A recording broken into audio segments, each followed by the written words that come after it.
साक्षी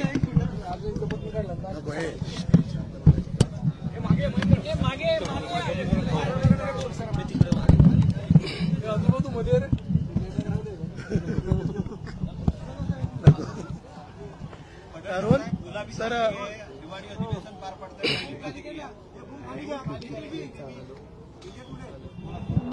आज नागपूर हिवाळी अधिवेशनाचा पहिला दिवस आहे. महाराष्ट्रातील सर्वसामान्य जनतेच्या आयुष्यामध्ये आमूलाग्र बदल होण्याच्या दृष्टिकोनातून सरकारकडून जी काही मदत अपेक्षित आहे ते माननीय देवाभाऊंच्या नेतृत्वामध्ये नव्यानं वेगवेगळे प्रयत्न करणारं हे अधिवेशन असणार आहे. महाराष्ट्रामध्ये गेल्या वर्षभरामध्ये पायाभूत सुविधा निर्माण करण्यामध्ये सरकार अत्यंत अग्रेसर आहे. आरोग्य असेल, शिक्षण असेल, गावाकडचे रस्ते असतील, सर्वात महत्वाचं शेतकऱ्यांच्या जीवनामध्ये आनंद देणारं दिवसा लाईट देण्याची सौर ऊर्जेच्या माध्यमातून जी योजना राज्यभर सुरू आहे मोठ्या प्रमाणात, जवळपास 50% शेतकऱ्यांचे शेतीचे फिडर आता सौर ऊर्जेवरती आलेले आहेत. असे क्रांतिकारी निर्णय गेल्या वर्षभरात झालेत. पुढच्या वर्षभरामध्ये सुद्धा असे चांगले निर्णय माननीय देवाभाऊंच्या नेतृत्वामध्ये सरकार नक्की करील अशा पद्धतीची आम्हाला आशा आहे. मुख्यमंत्री देवेंद्र फडणवीसांवरती आत्ताच भास्कर जाधवांनी टीका केली. त्यांचं म्हणणं आहे की कुठल्याही गुन्ह्याच्या संदर्भात आधी चौकशी व्हायची, मात्र आता मुख्यमंत्री स्वतःच चौकशी आधी क्लीन चिट देतात. पार्थ पवार प्रकरणात विशेषतः त्यांनी वक्तव्य. हे बघा, विरोधी पक्ष असा एकदम व्हायबल झालेला आहे.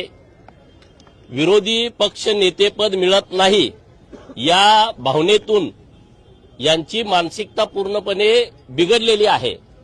परंतु विरोधी पक्षातल्या सन्माननीय सदस्यांच्या लक्षात येत नाही, आपण लोकशाही असणाऱ्या राज्यामध्ये राहतो, लोकशाही असणाऱ्या देशामध्ये राहतो. संविधानाने काही नियम घालून दिलेले आहेत.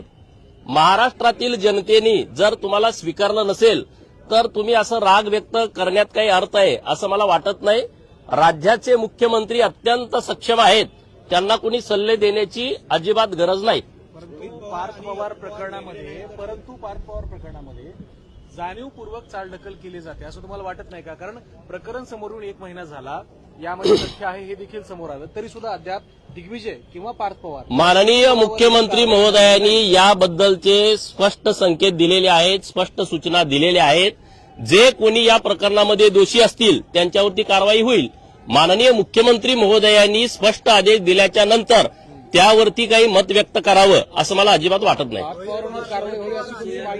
वेगळे नाही तर ते राजकीय एकत्र डान्स करतायत असा आरोप सभापती राम शिंदे यांनी केला आहे. आता ते त्यांना विचारा, रोहित पवारांना आणि पार्थला ते एकत्र आहेत का वेगळे आहेत? मी काय त्यांचा प्रवक्ता नाही पवारांचा. नाही, मी बघत नाही कुणाच काय.